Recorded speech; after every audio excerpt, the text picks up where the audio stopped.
own behavior. Some people will look at the cannabis industry. Some people will look at the cannabis industry and say, Black America, you should have been cut in with that industry. Some people will look at the gambling, lottery industry and say, what about Black America? In Illinois, when the lottery was first conceived, they said that the money would be used for education. That can't be true. You can't find three people in a classroom in Chicago, in Illinois, that could read on the grade level in which they're in. So that can't be the possibility that you're using the money for education. Then in Illinois, like across this country, cannabis came about, and Black America was promised again and again that we would be included when they said the cannabis industry. There are men who are sitting in jail right now.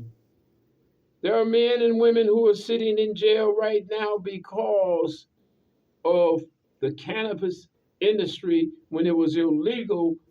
There are men and women who are sitting in jail right now because of cannabis, marijuana. When will you be right, America? America, when will you begin to see that this responsibility that you have to your citizens goes further than what you have proposed? I believe sincerely, just as I sit here talking to you, I believe sincerely that one day Black America will receive, as soon as this election is over, as soon as the President of the United States lower his right hand and say, in God we trust. At this time, when he lowers his hand, he will say, Black America deserve to be repaired, to be restored, to be rejuvenated. This is our responsibility. This is our obligation. And this is what we're calling on America to do. Why not us? And what about us, America? This country has been one of the greatest countries. This country has been one of the greatest countries in the history of this world when it comes to aiding, when it comes to securing, when it comes to giving people obligations and responsibilities and helping people pull themselves up by their bootstraps. We're hurting Black America in this country. We are hurting, and we're not ashamed to say it. Black America is hurting. And for those or anyone else to think for 1 minute that Black America is not hurting, you're deceiving yourself. I'm here to ask America. I'm here to ask America if we are Americans. What about us? What about the sacred obligation that you said all men are created equal with certain inalienable rights of life, liberty, and the pursuit of happiness? What about us, America? America continues to squander away its riches with the migrants, the immigrants. But Black America asks the question, what about us? I tell a story about when Black America was not in favor with this great country. I tell the story about how it was that in slavery, even in slavery, Black America, no matter what the responsibility, no matter what the obligation was, even in slavery, Black America showed this country that we are Americans too.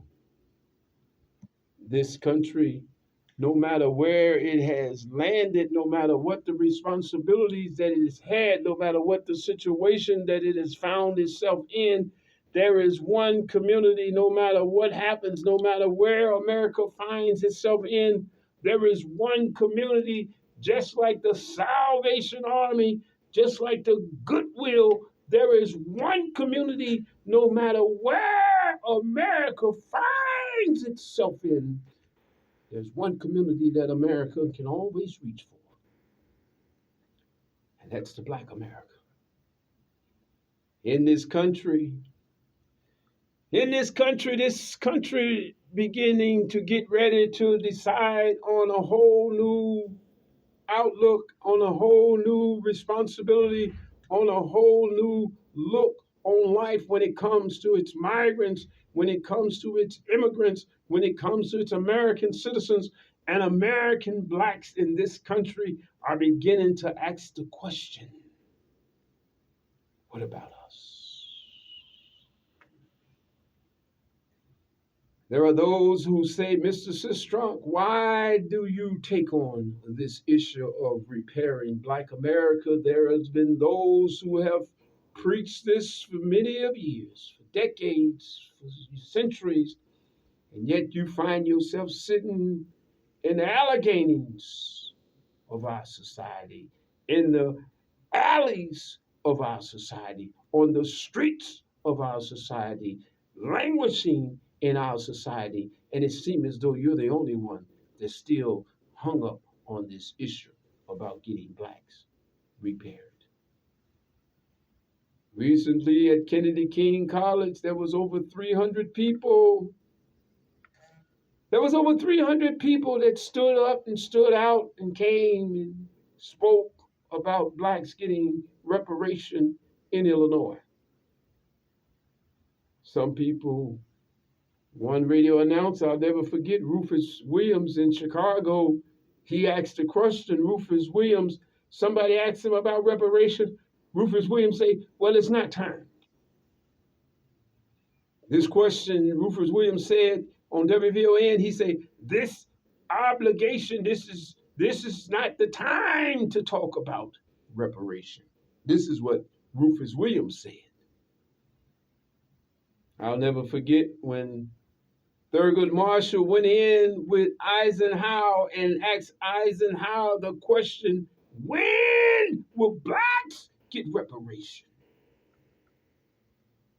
When will we get the gravity, get the royalties of this great country? When?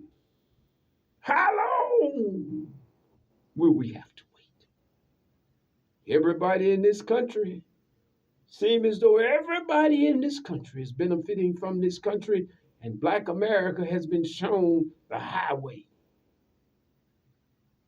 the roads that is paved with potholes in the road. Some will ask the question, Black America, we give you food stamps, we give you Section 8, we give you reduced fees, we give you hospitalization, we give you a green card. Aren't those things enough? Black America, when will you be satisfied? We will not be satisfied, and we will never be satisfied as long as blacks are relegated to the back and the last sleeping car on the trains, in the back seat on the buses of obligations and opportunities. We still languish in the last car, in the back seat. It is time that our people come together around this issue. I am here to tell our elected officials, those who have walked across this country and those who have moved across this country trying to find a way for black people. There are those who have walked, Fannie Lou Hamer, Martin Luther King, Frederick Douglass. These are people, some of the people. Years ago, they were talking about reparation and repairing America. So why is it that we have to continue? What is it, America? What would you have us to do? Is the question that we ask you, America. What is it that you would have us to do?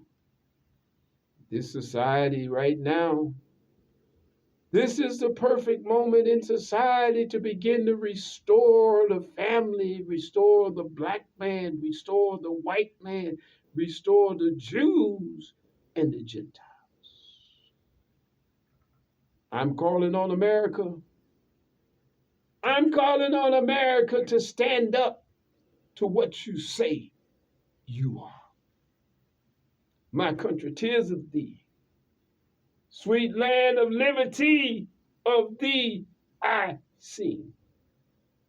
Land where my father died, land of the pilgrim's pride. What about us, America? How can we stand back? How can we stand back and continue to see our families swindling and dwindling and reducing itself to such minimum ways in society? Our children, whenever you find a 22-year-old young person, whether he be white, black, Jews, or Gentile, whenever a 22-year-old child will pick up a gun and go out there and use it not only towards an animal, but towards a human being and towards a person that's in authority. It's time out, America. It is time out in America that America has got to begin to realize, America, you are vulnerable too. You are not beyond being buked by God. You are not beyond being the hand of God put down on you, America. America, you don't need that right now. With all that we're going through right now, America, you do not need the hand of God to come down on you at this moment because of the cartilage, because of the suffering that this country's going through right now. I'm calling on Black America. I'm calling on Black America to get in order. Somebody will say, well, who is you to tell us to get in order? You get in order. Well, I'm doing the best I can to stay in order. And I'm calling on Black America. Black America, there's 3 things that we need to begin to do before we ask white America to do anything for us. A friend of mine, I hadn't seen him in 3 or 4 years, LM, came back and told the group, say, I'm back. The prodigal son, say, I want my cut. I want my share. I'm back. I said, well, do we vent him? Do we question him? Do we find out where he been? What is his responsibility? What is his obligations? What is his report? I'm calling on Black America today. Yeah, we want white folks to help us. Yeah, we have been left out in the falls of society. Yes, we have been left out in society. But America, it has not always been like that for you, Black America. Black America has the obligation and the responsibility before white America do anything for us. We have the responsibility of first stepping up and getting ourselves and our house in order. The things that Black America has begun to undertake now is somewhat reprehensible. Yes, I said that. Some of the behavior of Black America in this country is reprehensible, offensive. There's no defense for 18, 13, 14, 15, 16, 19-year-old kid to go out and rob a senior citizens, to stick up a senior citizen. All of those things are reprehensible. In Black America, we need to stop. Why should white America? Somebody will say to you, Mr. Sistrunk, you, in a sense, you're out of order. How can you stand before us and ask for white America to do anything for Black America when Black America itself is out of order? Help me, Lord. Help me to carry this message, Lord. Help me to get through with my people first. Somebody will say, how is it that you expect white America to stand with you, Ziffzone? You've been doing a lot of things in this society. You've done many things in this society, from youth to young people, to old people, to society, to athletic people, to handicapped people, to whites, to Black. Why would you take on this issue when nobody else wants to deal with it? When nobody else sees out, when nobody else can see the light at the end of the tunnel? Why, Mr. Sistrunk, would you take on this responsibility of asking Black America that it's time that we repair Black America? Why would you take on this issue when clearly nobody, nowhere in the country, nowhere in the cities, nowhere in the counties, no race, no people, no Black leader, no white leader, no Jews or Gentiles, Protestants or Catholics is taking on this issue of Black America being repaired and restored? Only Mama D in Chicago is the only one. Dorothy Tillman took it and walked with it and then left it alone. Cam Howard is dealing with it on the west side. Beatrice Boyce is dealing with it in Chicago. Will Crosby have never stopped dealing with it, him and Robert McKay. And it's just like, in a sense, I'm a slow person coming to the race, but guess what? I'm here now, and that's all that matters. Somebody will say, Mr. Sistrunk, why? That's the question that we ask of you. Why at this moment, when nobody else in this country would want to talk about repairing and reparation in America, why would you take on that responsibility at this time? Clearly, when America does not want to deal with this issue of repairing Black America, clearly, Black America doesn't want to deal with it. White America doesn't want to deal with it. For Mr. Sistrunk, we're asking you, why?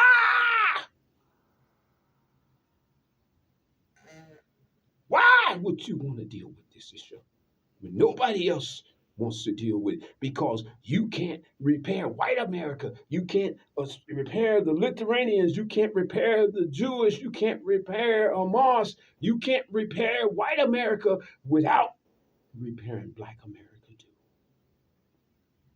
Your hand don't have one finger, don't have two fingers and a thumb, don't have three fingers and a thumb. It has four fingers and a thumb.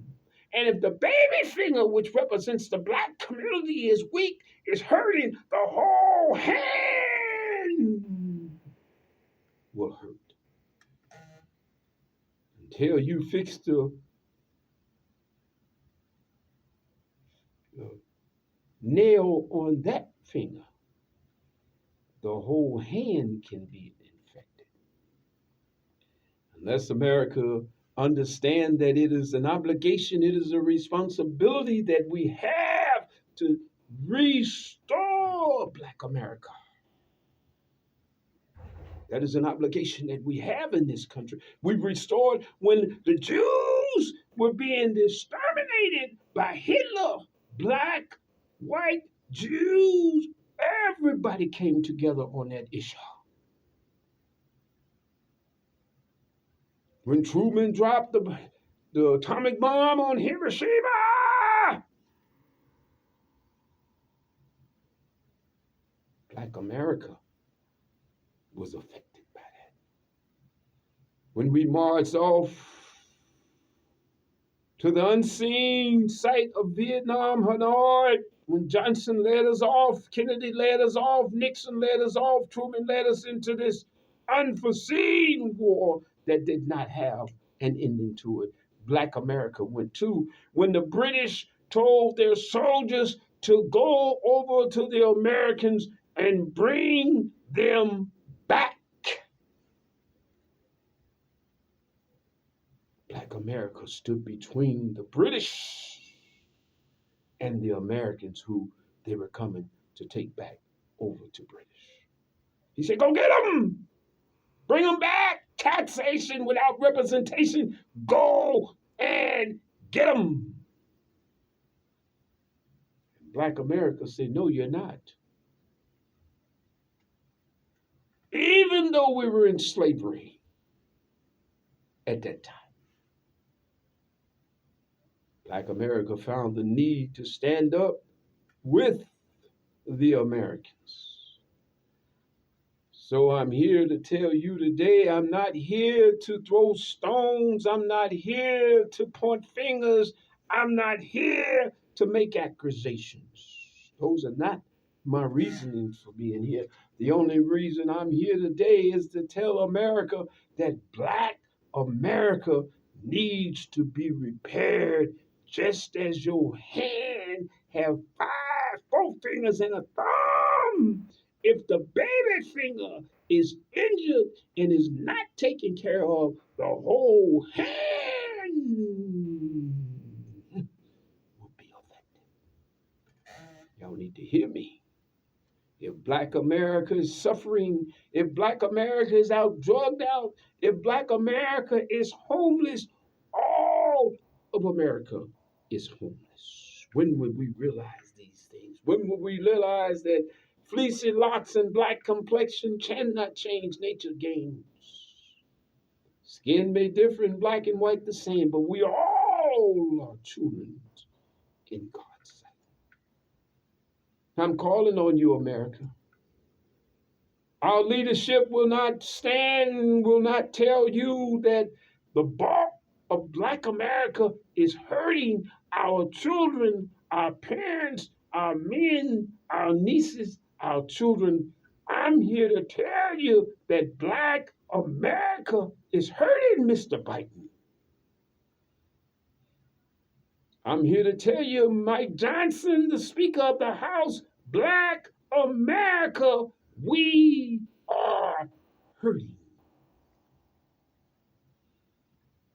Someone would say, Mr. Sistrunk, it sounds as though you're begging. We give you food stamps. You get a medical card. Every 2 weeks, the Salvation Army gives you food at the Inglewood Center. Ain't that enough? We've been giving you since the great poverty, war on poverty. James Gurok's book, The Silver Bullet, talks about revenue that is being moved from this responsibility to that responsibility, drugs that is being poured into the Black community. The Silver Bullet by James Gurok. Pick it up and read it and order it and get it on Amazon. Years ago, Years ago in Chicago projects, there was a gentleman named Mr. Gil Walker who had a responsibility and an obligation to try to bring the young people, the gangs, and the older men who have just gotten out of prison with a program called Midnight Basketball. Gil Walker thought that if he puts in the effort, if he puts in the work, if he puts in the effort with those that was involved, with the right resources, that he could make a change. And believe it or not, he made a change. And that's what I'm calling on America with this. It is not, we are not begging for any money from America. We're only asking America to treat us and do us like you do everybody else. You give everybody else that comes into this country a leg up. The migrants hadn't even rested their bags. The migrants hadn't even rested their bags before credit cards, before housing, before foods. If Black America, even today, if five get together and go to a police station right now and go and set up shop there, you're going to go right back in the back and you're going to get a bond. That's the only thing you're going to get. What this country did with those migrants was reprehensive, was unbelievable. Until Black America is repaired, restored, America, you will never rest until you fulfill your obligation to Black America. When you, Biden and Reagan and Nixon and Obama, when they laid in that White House, when they went into those restrooms, when they went into those conference rooms, one thing that you must never forget, America, you did not pay for those laborers, for those buildings to be built. Even if the person who built it will bill you now, you never paid your bills for those buildings being built, America.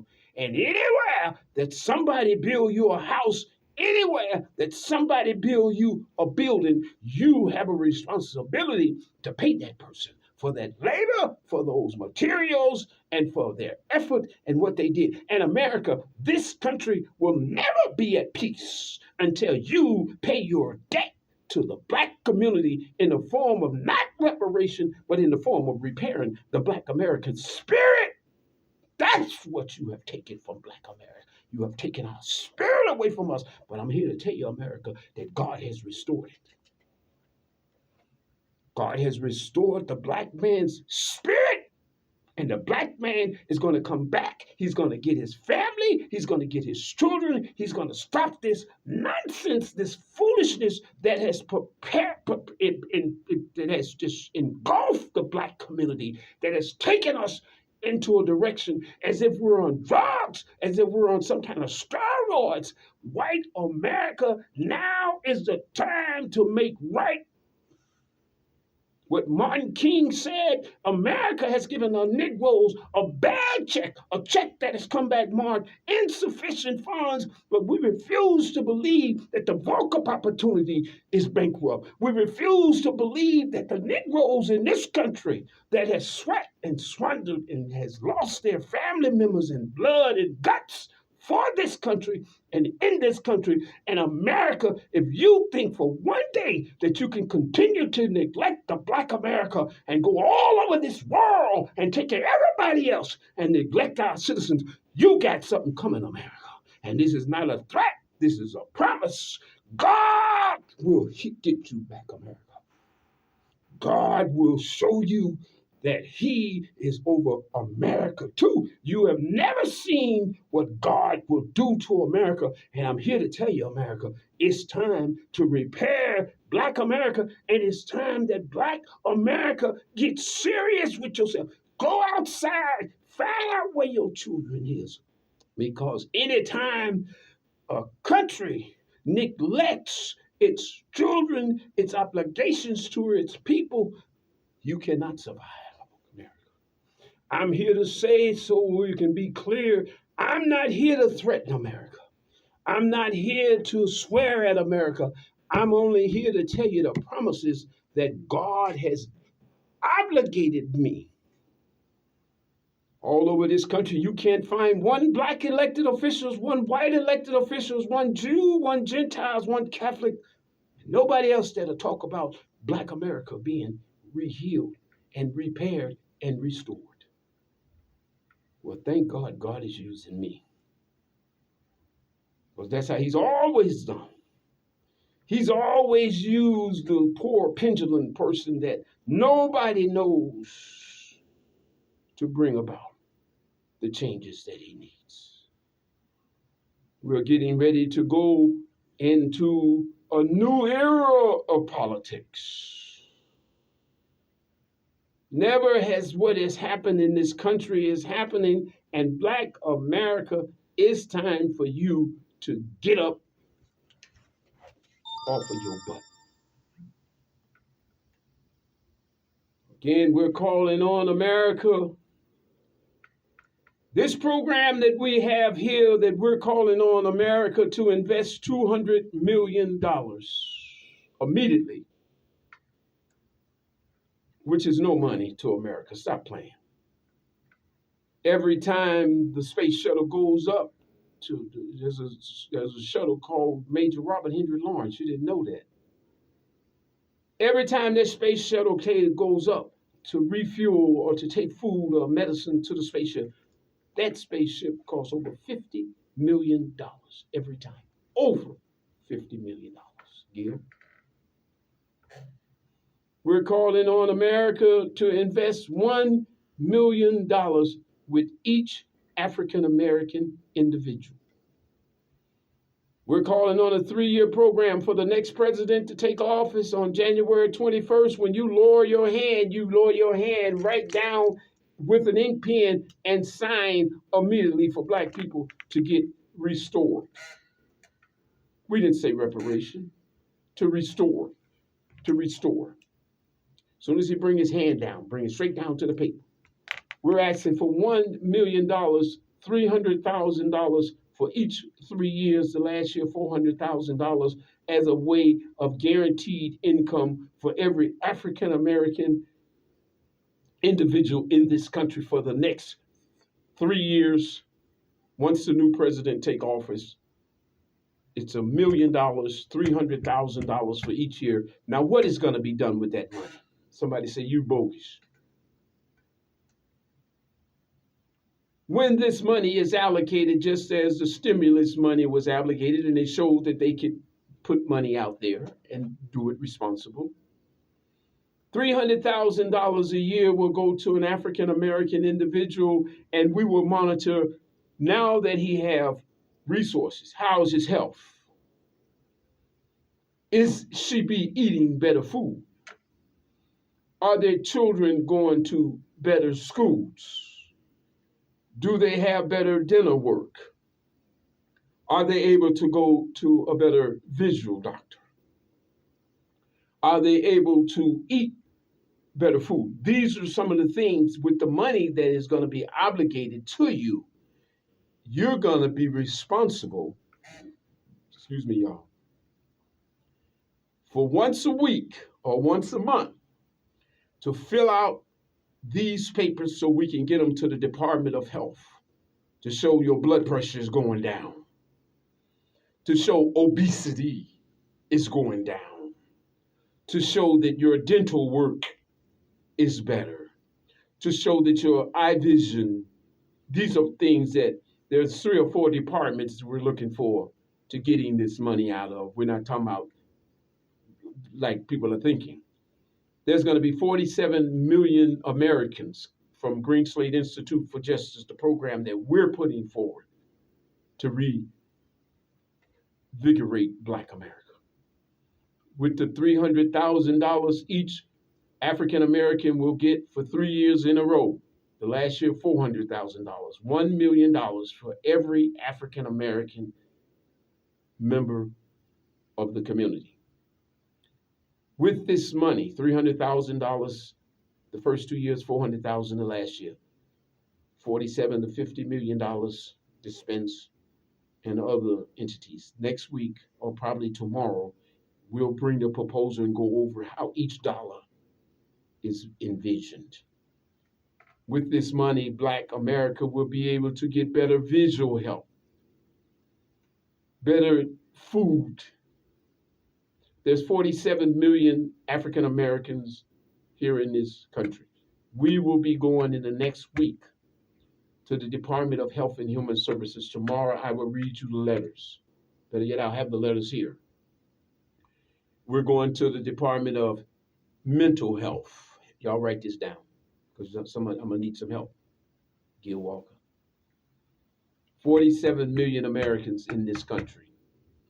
This study is a study. I ain't going to lie to y'all. I am not going to pull no punches with you. We got to figure out how to get it through. It's a study of 47 million African American men, women, and children in this country, with each one of them being allocated $1 million to be used to enhance their lives. $300,000 for each of the next 3 years, $400,000 the last year, $47 million hard cash to 47 million individuals. I heard somebody say, "You crazy." Well, I'm going to be crazy then. Because the Bible said, if you ask not, you receive not. 47 million Americans will be guaranteed what is called guaranteed income for 3 years. 2025, the bill will pass. So normally money don't come out for another year with the federal government, but we'll figure it out. 47 million Americans will be allocated $1 million, $300,000 for 3 years, $400,000 the last year. We will have surveys with the Department of Health and Human Services. We will be doing surveys. We'll be doing surveys with the mental health. We'll be doing surveys with HUD and about 4 or 5 different agencies that this money will come from. We'll be looking at your eyesight. Now that you got money now, we're going to see how your eyesight is. We're going to look at your ears. Do a study on your ears. Is your ears better? We're going to look at your obesity. We're giving you this money because we want to know now. We want to begin to show America, now that Black America have resources, how life is a lot better for us now. Y'all with me? Anybody with me? So I need people to help me put this together. The basic proposal is together already. 47 million Americans, African American specifically. $300,000 the first 2 years, $400,000 the last year. And then we're going to be studying you every week. You're going to have to fill out paperwork. Department of Health and Human Services. Now that you're eating better, is the obesity going down? Now that you got money, you're going to the doctor more. You ain't got so many heartaches no, asthma, your feet ain't swollen no more. Your eyes is better now. These are the things that we want to know is better because you have resources. That's what we want to look in this country. Maybe it's that we need to begin to look at guaranteed income, as Martin Luther King said years ago. That's what this program is heading towards, that we're going to give 47 million African Americans $1 million each, 300,000, and then $400,000, with the obligation that we need to study your life now for these 4 years. Is your eyesight better now that you're able to go to a better doctor? Is obesity gone? Is your blood pressure down now that you're eating better? You got money to eat better. Your hearing is better. Your relationship with your children is better. Your children is going to a better school now. These are the things that we are talking about doing with this money, Gil Walker, this project, Heal America, Black America, with the Department of Health and Human Services, HUD, mental health. There's about 5 or 6 different agencies that we're going to be dealing with in getting this money. We need help in putting this proposal together. Danny Davis, we need you. Robin Kelly, we need you. All across this country, this is what we're fighting for. I told y'all we're going to stay right here on this issue. We're not going nowhere else. Other than Beatrice Boyce, Will Crosby, Cam, there's nobody else in this country talking about repairing Black America. They're talking about reparation. We're talking about before reparation, we have to repair Black America first. That's why this program from Green Slate Institute for Justice, Green Slate Film, is documenting this whole piece. The survey, we'll be getting together with people to help us put together the survey. Maybe the surveys will be able to do it online or paper-wise. However, maybe the seniors might want to do it on paper and less online. But you will have an obligation once a week or once a month to fill out this questionnaire. Are you eating better now that you got resources? Are you going to a better dentist? Now you got your teeth. Your teeth look like zip teeth now. Your eyesight is better. Your hearing is better. Your children is going to a better school. Just let's be honest with each other. Don't this make sense? Don't it make sense to help you before you get obesity? Am I making any sense in anybody? See, I don't worry about all those names coming up because they have never came up there with me. You see 1,000 names. Some people, I know they ain't doing nothing. And every time they come on there, you see 1,000 names. I don't, that means nothing to me. That means nothing because I already know my people. I already know how my people is. My people go get some popcorn, they're going to get a beer, they're going to lay down with their family, and they're going to watch the Zip Show. This is very serious, y'all. You see, the more we talk about it, the more we begin to see how we can lay it out. So whoever the president is, you're talking about you need blacks, oaks for votes. Oaks for votes. No economic oaks, no economic votes. Again, the program is very simple that we're talking about. We're talking about restoring Black America, giving Black America the same opportunity that you gave to the migrants when the migrants came over here, when they came to the police stations. They gave them credit cards. They put them up in the Hyatt Regencies. They gave them the finest food. They gave them medical. They gave them schools. They gave them education. And now we're asking for America to help restore Black America. The five-finger theory. If we're all a hand, and if we're all got a hand in this deal with white America, isn't the finger important? The baby finger important? Let's just say that Black America was the baby finger on the hand. Doesn't and isn't we responsible for taking care of our baby finger too? Because if the baby finger is hurting, guess what? The whole hand gonna hurt. If the baby toe is hurting, the whole hand's gonna hurt. I know I'm putting this very simplistic for you, but that's okay. Sometimes you have to put things simple. So let me just reiterate one more time as we get ready to close out soon. We are asking for America. Come together with us, Black America. Every war that America has ever fought, every tragedy that America has ever had, every enemy that America has ever had, America's enemy is Black America's enemy too. So for this last few months and for this last few years before the next president come in, we need Mr. Biden, we need Mr. Trump to say, I'm all in for Black people. Some people would say, Ziff, you're a racist. You only talk about Black people. Well, I don't know white people, so I can't talk about white people. How can I talk about white people? I've never been around white people. I've only been around Black people. So I can't tell you what white people like to eat because I don't get invited to many white people's houses. White people don't get invited to our house. That's another thing needs to stop. White American, Black America, we need to come together as one hand, helping each other. We need to come together as one hand, helping each other. White America, I'm not, a lot of the leaders in this country, a lot of black leaders will be ashamed and will be afraid to tell you that black America needs you, white America. I'm not ashamed to say it. I'm not embarrassed to say that black America is needed at this moment. We need white America because white America controls the purse strings of this country.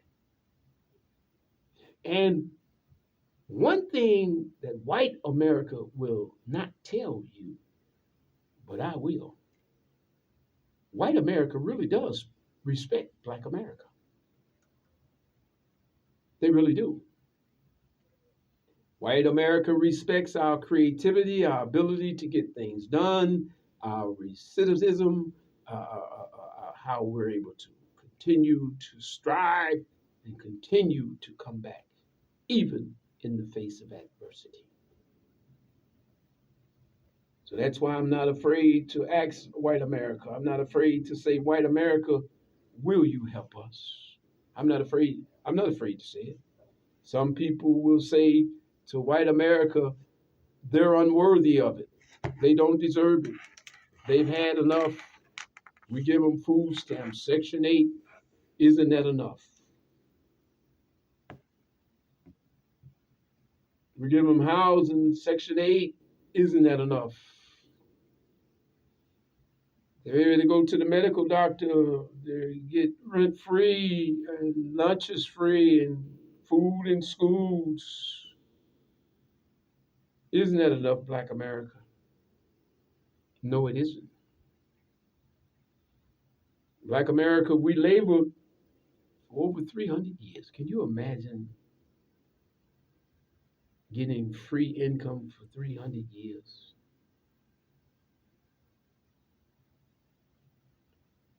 Can you imagine what that's like? And for some reason, I can't say America, I can't say white America to America, you should be ashamed of yourself. Because I'm not here to shame America.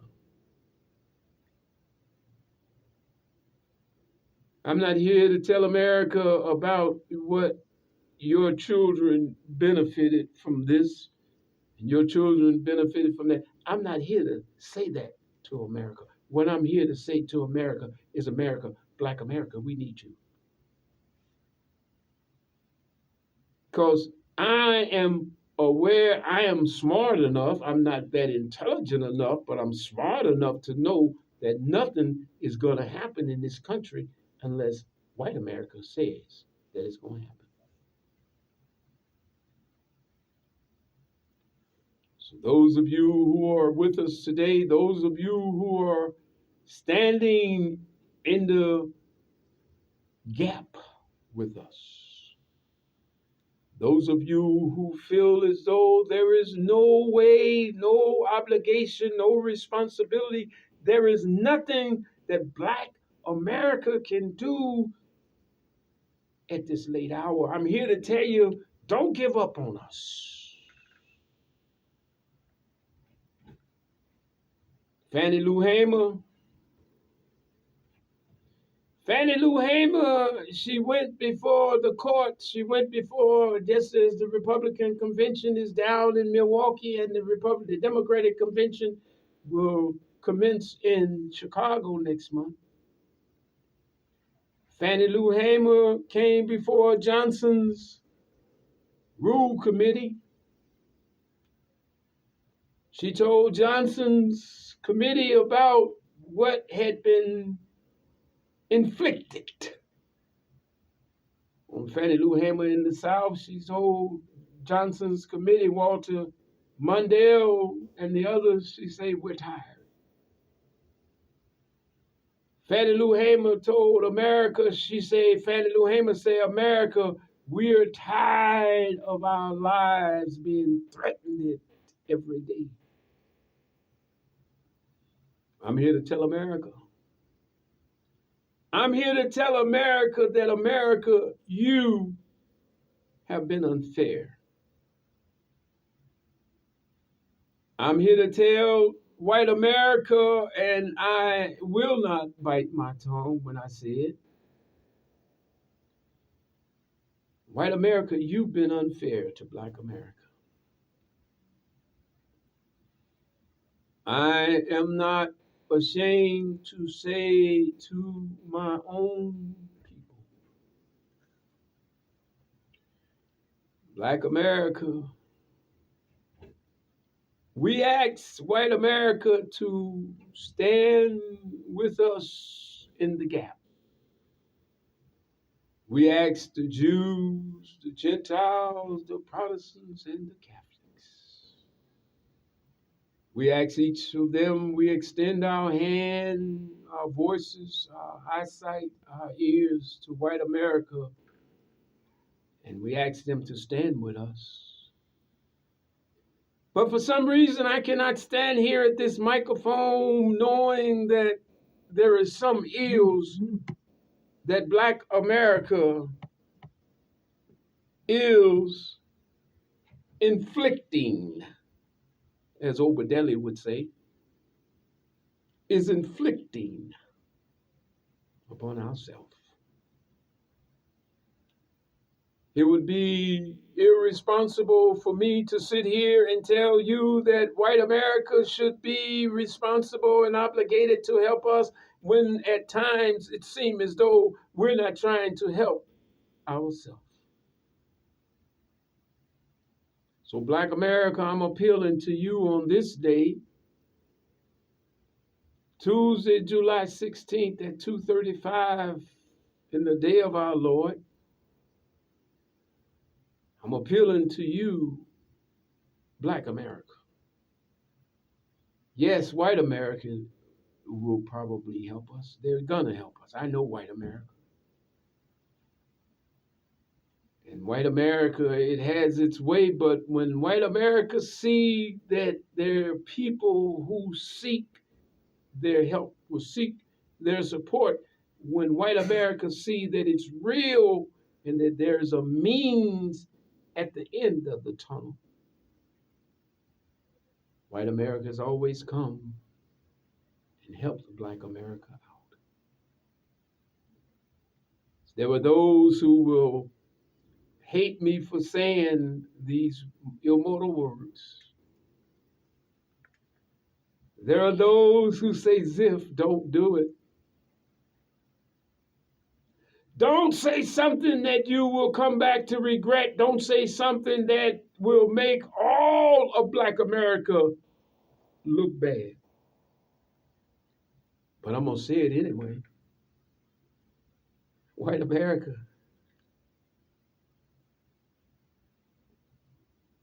we love you. I know some of my friends will probably say, Ziff, you're crazy. I say these words with no apprehension whatsoever. I say these words gleefully, if there's a word such as that. Dan Fouch, Amy Jacobson. White America, we love you. And the reason black America love you is when your captive take you. And when your captive take you to a land somewhere that you know not where you're going, you are in the bosom, you are in the clinch of that person. And until you find freedom, until we find a better way in this country, until white America one day, and it has not happened in my lifetime, when that day come, when white America say to itself, not to the black man, not to the white man, not to the Indian, the Persians, or the Arabs, When white America say to itself and mean it, that we're all one in this country with certain inalienable rights of life, liberty, and the pursuit of happiness. And until that day come, until that day that white America say that we're all equal, and not just say it, but say it and mean it. Say it and put it in place. Say it and put the process in place. Where all of us will look at each other as God's children. Until that day come, until that day when white America says these immortal words, that all of God's children, black men, white men, Jews and Gentiles, Protestants and Catholics, when white America say that we're all equal, and then put in the process where all of us, not some of us, but all of us are seen as children of God. All of us have a sacred obligation to see that none of us is better than any of us. None of us is better than all of us. It is only then when we begin to sit down and see each other as brothers and sisters, and nieces and nephews, cousins and aunties and neighbors and friends. When these things begin to happen, then America will become great. America will become true to what it says. I believe that these things, and this is not far in the distance. I believe that these things that behold us, these things that enclose us, that engulfs us, I believe that one day, soon and very soon, that white America will begin to see that black America, Jews and Gentiles, Protestants and Catholics, all of us have a responsibility to each other and for each other to be righteous with each other. I will not turn around from this sacred obligation. I'm calling on white America. Restore black America. When you came over to those shores of Africa, obviously you must have thought that we had to be worth something. Obviously you must have thought that we were cargo that was good. But you would have never stole us from Africa. So I'm here to say today to the two gentlemen that God will take one of them and put him in the leadership of this country. I'm letting you know that God is not pleased. And God has a way of letting his people know all over the world. Tsunamis, fires, thunderstorms, sickness are pervasive throughout our society.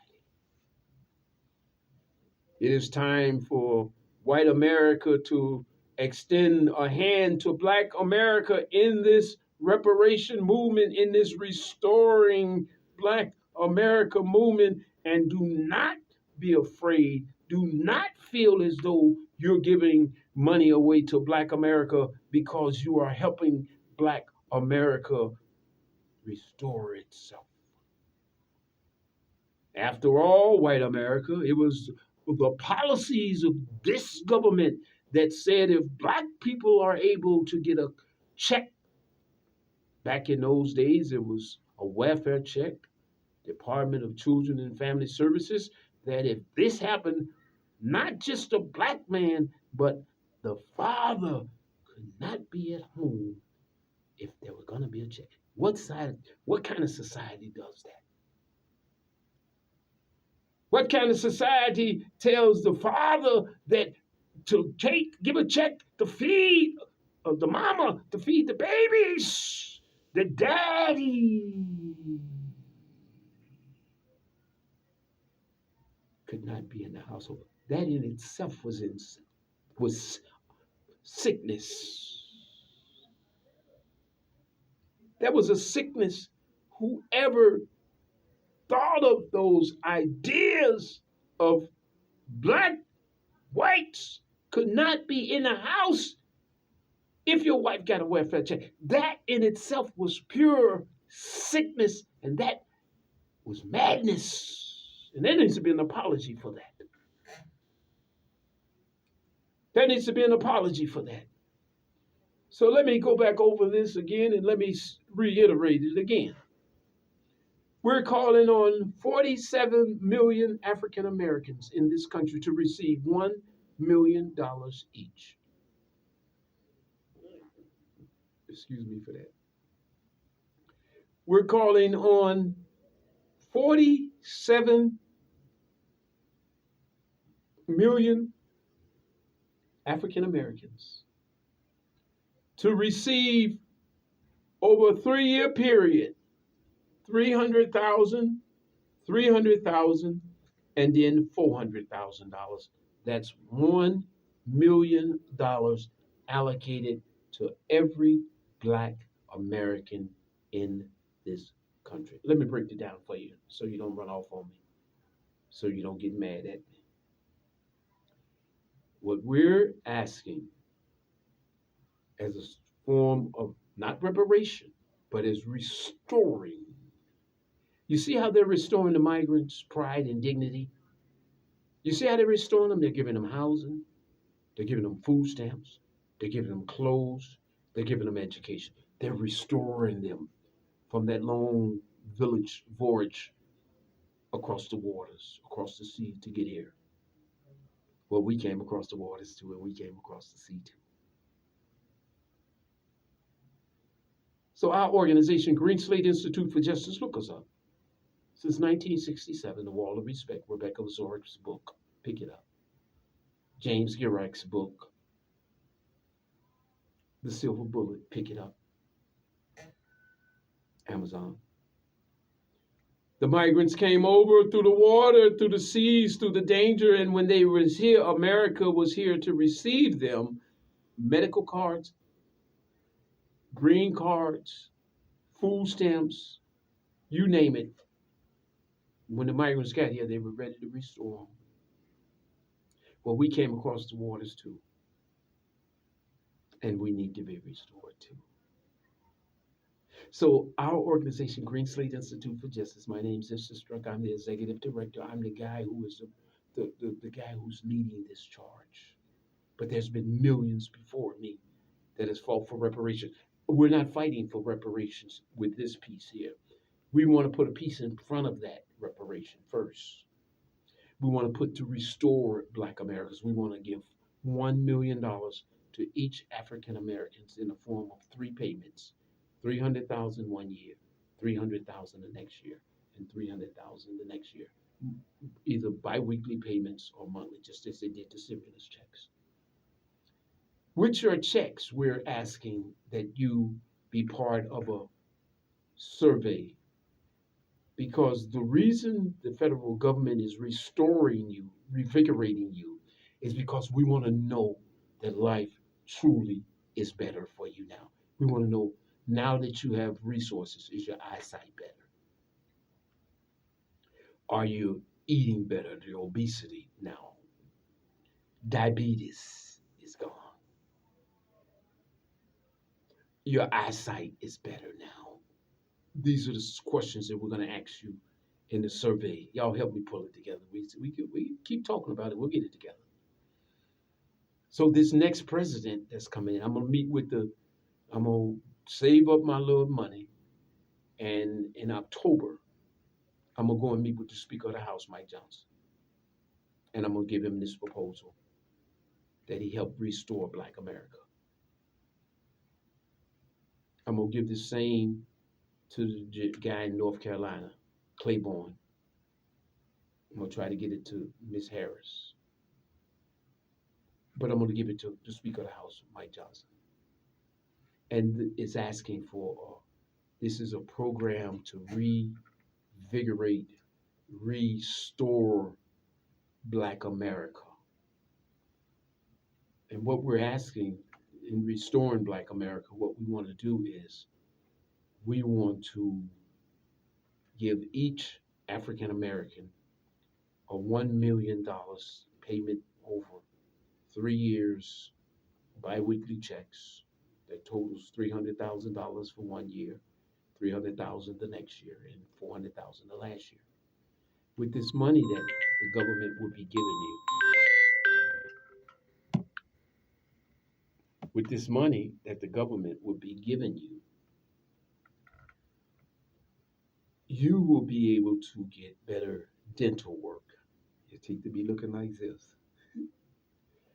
You'll be getting better eye service. Obesity. We'll be able to study obesity in 47 million Black Americans. Your hearing. We'll be able to study your hearing with this money that you're getting. You'll be able to get better hearing. Now you can travel. You can afford transportation. Now you can travel. Is this making any sense to anybody?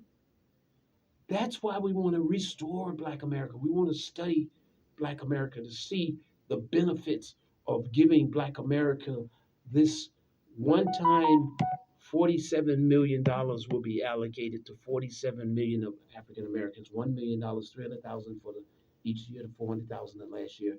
Take a survey. We're working with the Department of Health and Human Services. We're working with mental health. We're working with housing and human services, HUD.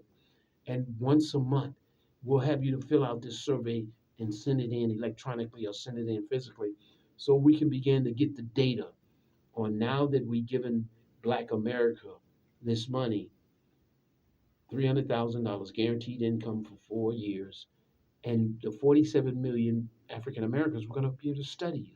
Your hearing aid, is your hearing better? Is you ain't got obesity no more. Now you're eating better. You're eating better foods. We're going to look at that. We're going to look at your mental. We're going to look at, do you use less, I'm not pointing fingers, but do you use less substance? Are you drinking less liquor? Are you smoking less cigarettes now that you eating better because you have the resources to eat better? Your kids are going to better schools now because you have the money to send them to better schools.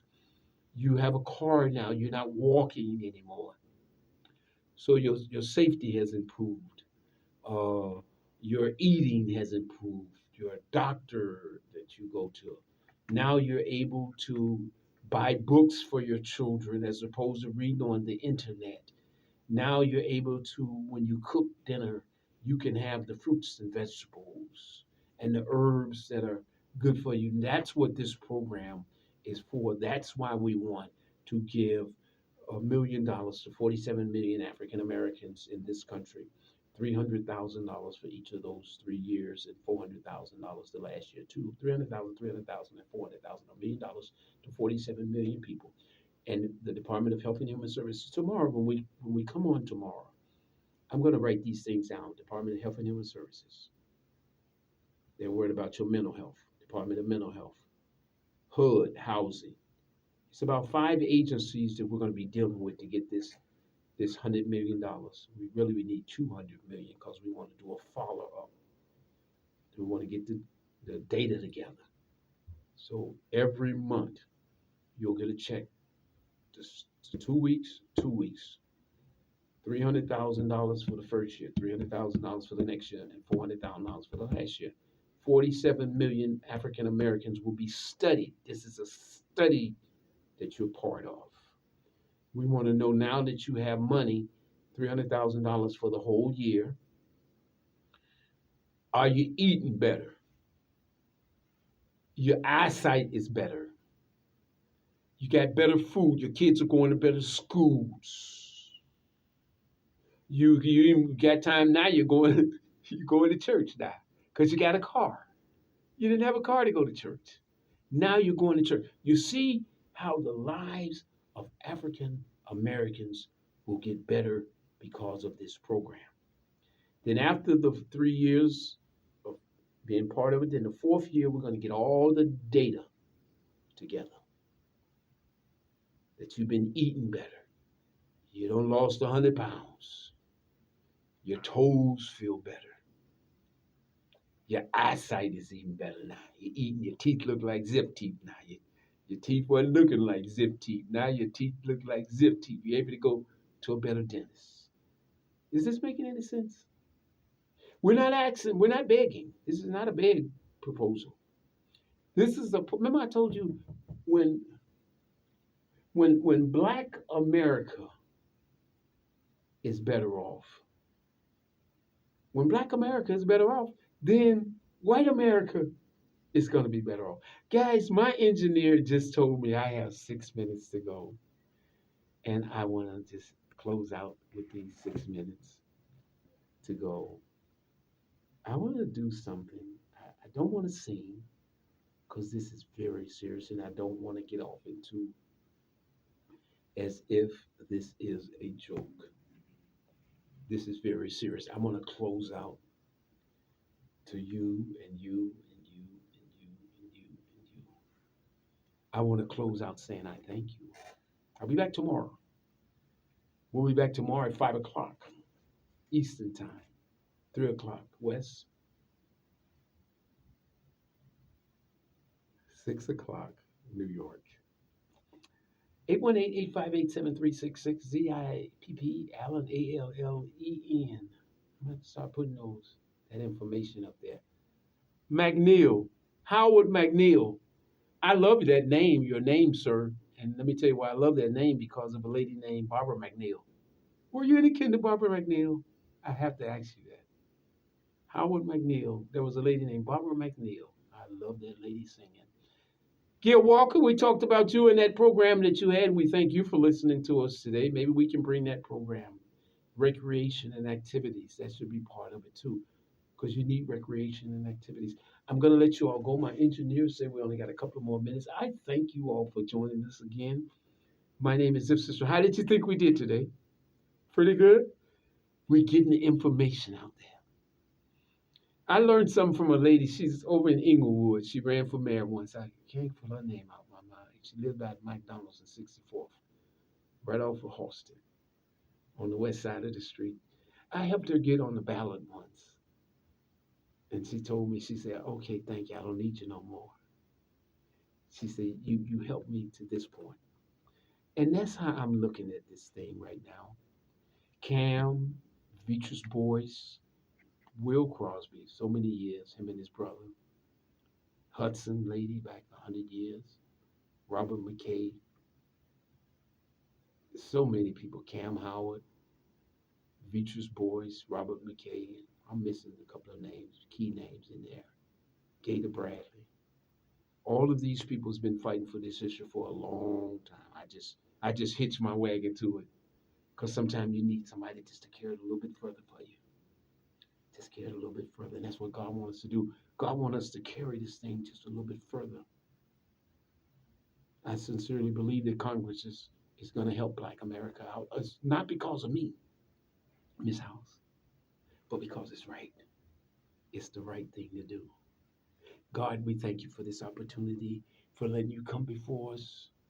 God, we thank you for all that you have allowed me to do on your behalf, Lord. Lord, whatever happens with this issue, I want you to pray for our leadership too. Whatever happened in this issue, Lord, is because that you said it would. Lord, those who have lost their lives, we thank you, Lord. Those who have been injured, we thank you, Lord. We thank you for being thankful, Lord.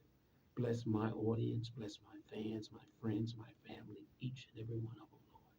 Give us the gumption to stand up for what is right. All of our young people, Lord, remove the masks and give them a vision. Thank you for that.